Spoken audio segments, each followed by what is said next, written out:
Chocolate டேக்காக chocolate பண்ண போகிறேன் heart ஷேப்பில். அதுக்காக நான் வந்து டின் எடுத்துருக்கேன், ஹார்ட் ஷேப் டின்னு. அதுக்கப்புறமா அதில் வந்து நான் காம்பவுண்ட் சாக்லேட்டை நல்லா மெல்ட் பண்ணி அதில் கொஞ்சமாக பட்டர் போட்டு மெல்ட் பண்ணிவிட்டு அதை ஊற்றி அதில் வந்து நிறைய நான் பாதாம் லோட் பண்ணிவிட்டேன். உங்களுக்கு வேறு என்ன நட்ஸ் வேணுமோ அது என்ன வேணால் நம்ம பண்ணிக்கலாம்.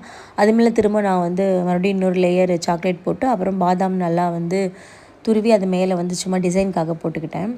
இதுதான் என் ஹஸ்பண்ட் கிட்டே கொடுத்து சர்ப்ரைஸ் பண்ணலாம் அப்படின்னு சொல்லி பிளான் பண்ணியிருக்கேன். எம்டியாக கொடுத்தா நல்லாயிருக்குன்னு சொல்லி மேலே சும்மா கவர் போட்டிருக்கேன்.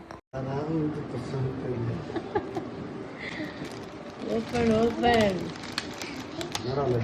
இது நீ செஞ்சுடா. Happy chocolate day. எனக்கு ஒரு 5 ரூபா டைரி மில்க் வாங்கலனாலும் ஒரு 1 ரூபா சாக்லேட் தான் தெரியும்.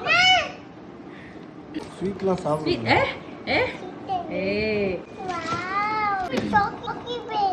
இதே இத உடைச்சிட்டேன் பாரு. ஏற்கனவே உடைச்சிட்டியே. நல்லா இருக்கா? நல்லா இருக்கு. தேங்க்ஸ். நீங்க எடுத்துங்க. பரவாயில்ல. உங்களுக்காக தான் செஞ்சது, நீங்கள் சாப்பிட்டா போதும். ஹாப்பியா இல்லையா சொல்லு. வெக்கப்படக்கூடாது சொல்லு. ஹாப்பியா? ரொம்ப ஹாப்பி. அப்புறம் என்ன?